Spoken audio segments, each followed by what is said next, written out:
بسم اللہ الرحمن الرحیم۔ اللہ کے نام سے شروع جو بڑا مہربان نہایت رحم والا ہے۔ السلام علیکم دوستو، یوٹیوب میں خوش آمدید۔ ناظرین، آج میری ویڈیو کا موضوع ہے حضرت محمد صلی اللہ علیہ وسلم کی تجارت کے سنہری اصول۔ ناظرین، میری ویڈیو کو دیکھنے کے لیے فل واچ کریے گا تاکہ آپ حضرت محمد صلی اللہ علیہ وسلم کی تجارت کے بارے میں جان سکیں۔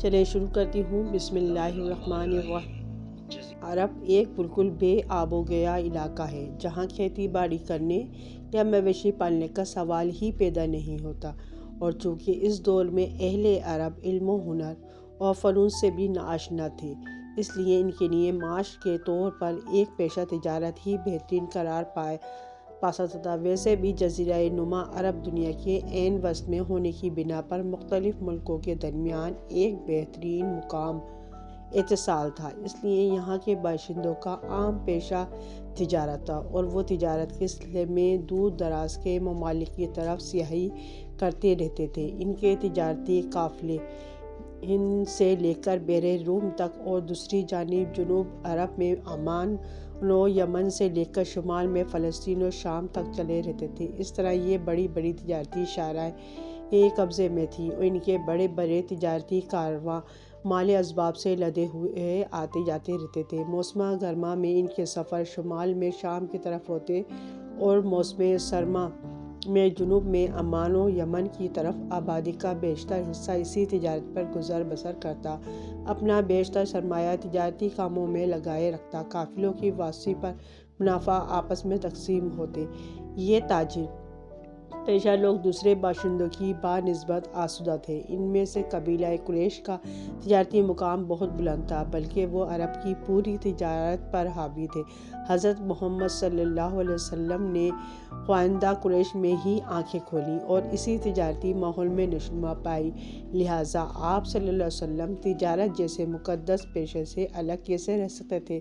آپ صلی اللہ علیہ وسلم کے چچا جناب ابو طالب بھی تاجر تھے، اور تجارت کے لیے دور دراز کے سفر اختیار کیا کرتے تھے۔ دادا کی وفات کے بعد انہوں نے آپ صلی اللہ علیہ وسلم کی پرورش کا ذمہ اپنے کندھوں پر اٹھایا، اور آپ صلی اللہ علیہ وسلم کو اپنی اولاد سے بڑھ کر محبوب رکھا۔ اسی محبت کی بنا پر آپ کو اپنے ساتھ سفر پر لے جانے کے لگے۔ نبی کریم صلی اللہ علیہ وسلم کی عمر مبارک 12 سال 2 ماہ ہو چکی تھی کہ آپ رضی اللہ عنہ کے چچا ابو طالب نے قریش کے قافلے تجارت کے ساتھ شام روانا کیا۔ مصائب سفر کے خیال سے جناب ابو طالب کا ارادہ آپ صلی اللہ علیہ وسلم کو ہمراہ لے جانے کا نہ تھا۔ عین روانگی کے وقت آپ صلی اللہ علیہ وسلم کے چہرے پر حزن و ملال کے آثار دیکھے، اس لیے آپ صلی اللہ علیہ وسلم کو اپنے ہمراہ لے لیا اور روانہ ہوئے۔ جب شہر بصرہ کے قریب پہنچے تو وہاں ایک نصرانی بقول یعنی بعض یہودی راہب تھا جس کا نام جربیز تھا۔ آپ صلی اللہ علیہ وسلم سے ملاقات ہوئی، اس نے حضور صلی اللہ علیہ وسلم کے چہرے پر نور چہرے پر علامت نبوت دیکھی اور آپ کو آنے والے نبی کی پیشن گوئی کا مصداق پایا، تو حضرت ابو طالب کو تائید کی کہ یہ لڑکا بڑا ہو کر عظیم الشان بنے گا، لہٰذا کے یہودی دشمنوں سے بچایا جائے۔ چنانچہ حضرت ابو طالب نے فی الفور آپ کو مکہ واپس بھیج دیا۔ حضور اقدس صلی اللہ علیہ وسلم کا اصلی خاندانی پیشہ تجارت تھا، اور آپ صلی اللہ علیہ وسلم کا بچپن ہی جناب ابو طالب کے ساتھ کئی بار تجارتی سفر فرما چکے تھے، جس سے آپ صلی اللہ علیہ وسلم کو تجارتی لین دین کا کافی تجربہ بھی حاصل ہو چکا تھا۔ اس لیے آپ صلی اللہ علیہ وسلم کو تجارت سے بڑی دلچسپی تھی، اور آپ صلی اللہ علیہ وسلم اپنے پیارے چچا حضرت ابو طالب کے کندھوں کو، جو پہلے سے ہی کثیر العیال تھے، مزید گراں بار کرنا نہیں چاہتے تھے۔ اس لیے آپ صلی اللہ علیہ وسلم نے تجارت کو جاری رکھتے ہوئے ریا معاش کے لیے اسی پیشے کو اختیار فرمایا، اور تجارت کی غرض سے شام و بصرہ اور یمن کا سفر فرمایا، اور اسی راست بازی اور امانت و دیانت کے ساتھ آپ صلی اللہ علیہ وسلم نے تجارت کا کاروبار کیا کہ آپ صلی اللہ علیہ وسلم کے شرکاء اور تمام اہل بازار آپ صلی اللہ علیہ وسلم کو امین کے لقب سے پکارنے لگے۔ ایک کامیاب تاجر کے لیے امانت، سچائی، وعدے کی پابندی اور خوش اخلاقی تجارت کی جان ہے۔ ان خصوصیات میں مکے کے تاجر امین نے جو تاریخی شاہکار پیش کیا ہے، اس کی مثال تاریخ عالم میں نادرِ روزگار ہے۔ آپ صلی اللہ علیہ وسلم جلد ہی اپنے ان اوصاف کی وجہ سے کامیاب ترین تاجر ثابت ہو گئے اور پوری قوم میں آپ صلی اللہ علیہ وسلم کا نام صادق اور امین مشہور ہو گیا۔ آپ صلی اللہ علیہ وسلم کی راست بازی اور حسن کردار کا سکہ ہر فرد بشر کے دل پر بیٹھ گیا اور مکے کے بڑے بڑے تاجر اور مالدار یہ خواہش کرنے لگے کہ آپ صلی اللہ علیہ وسلم ان کا سرمایہ اپنے ہاتھ میں لے کر ان کے کاروبار چمکائیں۔ آپ صلی اللہ علیہ وسلم کچھ دنوں تک صائب بن قیس مخزومی کے نام سے مشہور کرتے رہے، بلکہ انہوں نے ہی آپ صلی اللہ علیہ وسلم کو تاجر امین کے لقب سے نوازا۔ آپ صلی اللہ علیہ وسلم ہر معاملہ سچائی اور ایمانداری سے کرتے اور ہر معاملے میں سچا وعدہ کرتے اس کو پورا ہی کرتے۔ آپ صلی اللہ علیہ وسلم کے تجارتی ساتھی عبداللہ بن ابی الحمصہ بیان کرتے ہیں کہ میں نے بعث سے پہلے ایک بار نبی کریم صلی اللہ علیہ وسلم سے ایک معاملہ کیا، میرے میں کچھ دینا باقی نہ تھا۔ میں نے عرض کیا کہ میں ابھی لے کر آتا ہوں۔ اتفاق سے گھر جانے کے بعد اپنا وعدہ بھول گیا۔ 3 روز بعد یاد آیا کہ آپ صلی اللہ علیہ وسلم سے واپسی کا وعدہ کر کے آیا تھا۔ یاد آتے ہی فوراً آپ صلی اللہ علیہ وسلم کے مکان پر پہنچا۔ معلوم ہوا کہ 2 روز گزر گئے، آپ تیسرا دن ہے وہ مکان میں نہیں آئے۔ گھر والے خود پریشان ہیں۔ میں یہاں سے روانہ ہوا اور جہاں جہاں خیال تھا سب جگہ آپ صلی اللہ علیہ وسلم کو تلاش کیا، کہیں نہیں ملے تو احتیاطاً وعدہ گاہ پر پہنچا۔ میری حیرت کی انتہا نہ رہی جب دیکھا کہ آپ صلی اللہ علیہ وسلم اسی مقام میں موجود ہیں اور میرا انتظار کر رہے ہیں۔ اور زیادہ حیرت اس بات پر ہوئی کہ مسلسل 3 دن انتظار کی زحمت اٹھانے کے بعد بھی جب میں نے معذرت کی تو آپ صلی اللہ علیہ وسلم نہ ناراض ہوئے، نہ لڑائی جھگڑا کیا اور نہ ڈانٹ ڈپٹ کی، صرف اتنا کہہ کر خاموش ہو گئے، اور وہ بھی دھیمی آواز میں کہ ارے بھائی، تو نے مجھے زحمت دی، میں 3 دن سے اسی جگہ تمہارا انتظار کر رہا ہوں۔ السیرہ المصطفیٰ سیرۃ النبی۔ تجارت کے کاروبار میں آپ صلی اللہ علیہ وسلم اپنا معاملہ ہمیشہ صاف رکھتے تھے۔ عبداللہ بن صائب رضی اللہ عنہ فرماتے ہیں کہ میں زمانہ جاہلیت اللہ صلی اللہ علیہ وسلم شریک تجارت تھا۔ جب مدینہ منورہ حاضر ہوا تو آپ صلی اللہ علیہ وسلم نے فرمایا مجھ کو پہچانتے بھی ہو؟ میں نے عرض کیا کیوں نہیں، آپ صلی اللہ علیہ وسلم میرے شریک تجارت تھے اور کیا ہی اچھے شریک، نہ کسی بات کو ٹالتے تھے نہ کسی بات پر جھگڑتے تھے۔ قیس بن صائب مخزومی رضی اللہ عنہ فرماتے ہیں کہ زمانہ جاہلیت میں رسول اللہ صلی اللہ علیہ وآلہ وسلم میرے شریک تجارت تھے۔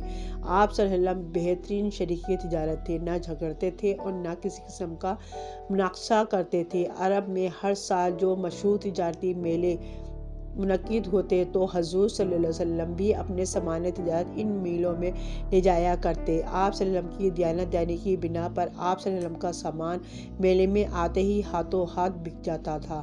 ایک دفعہ ایک میلے میں آپ صلی اللہ علیہ وسلم 20 اونٹ لائے، مگر اسی وقت کسی کام سے باہر جانا پڑ گیا تو اپنے غلام کو تاکید کر گئے کہ ان اونٹوں میں سے ایک لنگڑا ہے، اس کی نصف قیمت وصول کی جائے۔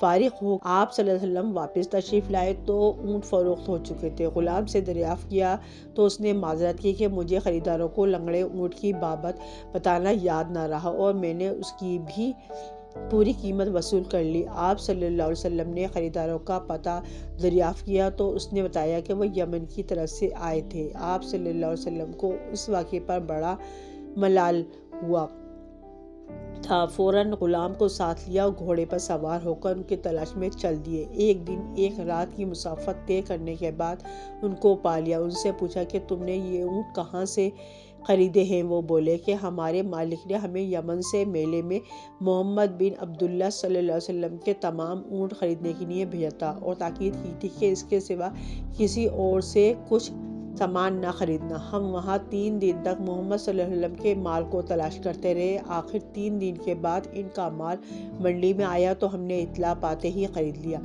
آپ صلی اللہ علیہ وسلم نے فرمایا بھائیو، ان اونٹوں میں سے ایک اونٹ لنگڑا ہے، سو کرتے ہوئے میرے ملازم بتانا بھول گیا، اب وہ اونٹ مجھے دے، ہم نے اطلاع پاتے ہی خرید لیا۔ آپ صلی اللہ علیہ وسلم نے فرمایا ملازم بتانا بھول گیا، اب وہ اونٹ مجھے دے دو اور اس کی قیمت واپس لے لو، پھر اس کی آدھی قیمت مجھ سے وصول کر لو۔ اتفاق سے ابھی تک انہیں اونٹ کے لنگڑے پن کا علم نہ ہوا تھا، مگر آپ صلی اللہ علیہ وسلم نے وہ اونٹ دیکھتے ہی فوراً پہچان لیا اور وہ اونٹ ان سے لے کر اس کی قیمت واپس کر دی۔ بعد میں جب آپ صلی اللہ علیہ وسلم نے اعلان نبوت فرمایا تو انہوں نے کہا، ہم تو پہلے ہی سوچتے تھے کہ ایسا شخص کوئی معمولی آدمی نہیں ہو سکتا۔ فوراً خدمت اقدس میں پہنچے اور شرف اسلام سے بہرہ مند ہو گئے۔ ان واقعات سے یہ واضح ہوتا ہے کہ آپ نے بیرون تجارت میں بھی حصہ لیا اور آپ صلی اللہ علیہ وسلم مکے میں گھوم پھر کر بھی کاروبار کیا کرتے تھے۔ الغرض جناب ابو طالب کے ساتھ آپ صلی اللہ علیہ وسلم بچپن ہی میں بعض تجارتی سفر کر چکے تھے، ہر قسم کا تجربہ حاصل ہو چکا تھا اور آپ صلی اللہ علیہ وسلم کے حسن معاملے کی شہرت ہر طرف پھیل چکی تھی۔ نوخیز نوجوان محمد صلی اللہ علیہ وسلم گلہ بانی سے آگے بڑھ کر میدان تجارت میں آئے تو آپ صلی اللہ علیہ وسلم کے تعلقات وسیع ہوئے، لوگوں کو آپ کو آزمانے اور پرکھنے کا موقع ملا، مگر یہ حقیقت ہے کہ جن لوگوں نے آپ کو زیادہ قریب سے دیکھا وہی آپ صلی اللہ علیہ وسلم کے سب سے زیادہ گرویدہ ہوئے۔ اور ایک عجیب بات یہ ہے، صرف 10-12 سال کے عرصے میں آپ صلی اللہ علیہ وسلم کی غیر معمولی امانت داری، راست بازی اور سچائی نے سبھی مکے والوں کو یہاں تک موہ لیا کہ وہ آپ کا نام لینا بے ادبی سمجھنے لگے۔ یہی مکے کے بڑے بڑے تاجر اور سیٹھ، جن کو اپنی دولت پر ناز تھا، جن کو اپنے بین الاقوامی تعلقات پہ فخر تھا، ان کے تجارتی قافلے شام، یمن اور فارس وغیرہ جاتے اور افریقہ کے بازاروں میں ان کا لین دین ہوتا ہے۔ ان ملکوں کے امیروں اور بادشاہوں سے ان کی راہ رسم ان کے سے اپنی بات منوا سکتے تھے۔ یہی رؤسائے قریش جو اپنے سوا کسی کو نظر میں نہیں لاتے تھے، جو دوسروں کی گردنیں اپنے سامنے جھکوانا چاہتے تھے، جن کے مشاعروں کی جان ان کے وہ فقریہ تقصیدہ ادا ہوئے کرتے تھے جن میں وہ اپنی عظمت اور بڑائی کے ترانے گاتے اور کوئی ان کا توڑ کرتا تو لڑ پڑتے تھے، یہاں تک کہ خون ریز جنگ کی نوبت آ جاتی تھی۔ دنیا میں کہتے ہیں کہ تاریخی مشاہد ہے کہ یتیم عبداللہ کی غیر معمولی سچائی اور ایمانداری نے ان کے سیٹوں اور رئیسوں کو اس حد تک متاثر اور گرویدہ بنا دیا تھا کہ وہ آپ صلی اللہ علیہ وسلم کو الصادق یا الامین ہی کہتے تھے۔ نام لینا بے ادبی سمجھتے تھے۔ یہ دو لفظ یہاں تک زبانوں پر چڑھ گئے تھے کہ انہوں نے قومی لقب کی حیثیت سے اختیار کر لی۔ ان دنوں مکے میں سب سے زیادہ مالدار ایک معزز خاتون سیدہ خدیجہ بنت خولہ رضی اللہ تعالیٰ عنہا تھیں۔ انہوں نے والد سے کثیر جائیداد پائی تھی اور اپنی تمام تر توجہ تجارت کی طرف مبذول کر رکھی تھی، اور اپنی تجارت کو باقی رکھنے کے لیے انہیں کسی ایسے ایماندار شخص کی ضرورت تھی جو کاروباری سلیقہ اور تجارتی تجربہ بھی رکھتا ہو۔ آن حضرت صلی اللہ علیہ وسلم کی عمر اگرچہ تقریباً 23 سال تھی، مگر آپ صلی اللہ علیہ وسلم کے اوصاف حمیدہ کے چرچے شروع ہو گئے تھے۔ کاروباری سلیقے کی بھی شہرت ہو چکی تھی اور تجارتی قافلے کے ساتھ شام جا کر بیرون تجارت کا بھی آپ صلی اللہ علیہ وسلم کو تجربہ ہو چکا تھا، تو انہوں نے خواہش ظاہر کی کہ حضور صلی اللہ علیہ وسلم ان کا سامان تجارت سرزمین شام کی طرف لے جائیں، اور معاملہ یہ طے ہوا کہ وہ آپ صلی اللہ علیہ وسلم کو دوسرے لوگوں کی بنسبت 2 گنا منافع دیں گی۔ آپ صلی اللہ علیہ وسلم نے اپنے چچا ابو طالب سے مشورہ کرنے کے بعد یہ پیشکش قبول کر لی اور 23 یا 24 برس کی عمر میں دوسری بار شام کی طرف روانہ ہوئے۔ واپسی پر آپ صلی اللہ علیہ وسلم نے ایسا مال تلاش کیا جس کا مکے میں فوراً نکاس ہو جائے۔ آپ صلی اللہ علیہ وآلہ وسلم نے شام سے یہ مال لا کر مکہ معظمہ میں فروخت کیا تو کافی نفع ہوا۔ حضرت خدیجہ رضی اللہ عنہا نے شام جاتے وقت جب مال سپرد کیا تو اپنے بھروسے مند غلام مسرہ کو بھی ساتھ کر دیا۔ بہانہ یہ تھا کہ وہ خدمت کرتے رہیں گے، اور مقصد یہ تھا کہ مال کی نگرانی بھی رکھیں اور حضور صلی اللہ علیہ وسلم کے عادات و اخلاق کا بھی گہرائی سے مطالعہ کرتے رہیں۔ سفر شام سے واپسی پر حضور صلی اللہ علیہ وسلم نے مال کا نفع حضرت خدیجہ رضی اللہ عنہا کے سپرد کیا، اور مسرہ نے نہ صرف امانت داری بلکہ آپ کے اخلاق کی بھی ایسی تعریف کی کہ خدیجہ رضی اللہ عنہا جو اپنی زندگی کا یہ آخری دور کسی راست باز کے حوالے کرنا چاہتی تھیں، دامان محمد صلی اللہ علیہ وسلم میں ان کو گوہر مراد نظر آنے لگا۔ چنانچہ سفر شام سے واپسی کے 2 ماہ 25 روز بعد حضرت خدیجہ رضی اللہ عنہا نے آپ صلی اللہ علیہ وسلم کو آپ صلی اللہ علیہ وسلم نے اپنے چچا کے مشورے سے اس کو قبول فرمایا اور 25 برس کی عمر میں اپنے سے 15 برس بڑی خاتون کے ساتھ نکاح کیا۔ نکاح کے بعد حضرت خدیجہ رضی اللہ عنہا نے اپنا مال حضور صلی اللہ علیہ وآلہ وسلم کے قدموں پر نچھاور کر دیا، مگر آپ صلی اللہ علیہ وسلم نے ان کا سارا مال غریبوں اور بیواؤں اور یتیموں کی امداد پر صرف کر دیا اور اپنی معاش تجارت کو باقی رکھا۔ اسی سے اپنے کنبے کی گزر بسر کی۔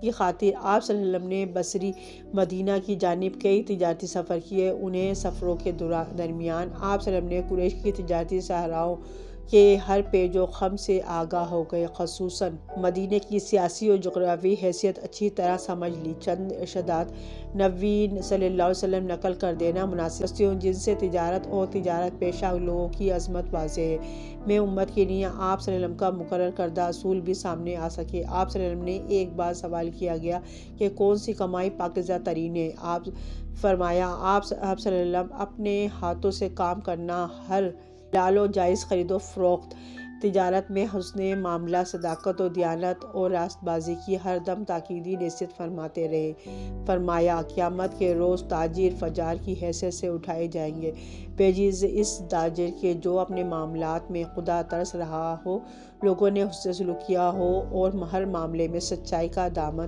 تھامے۔ فرمایا، امانت دار اور راست باز تاجر قیامت کے دن صدیقوں اور شہیدوں میں شمار ہوں گے۔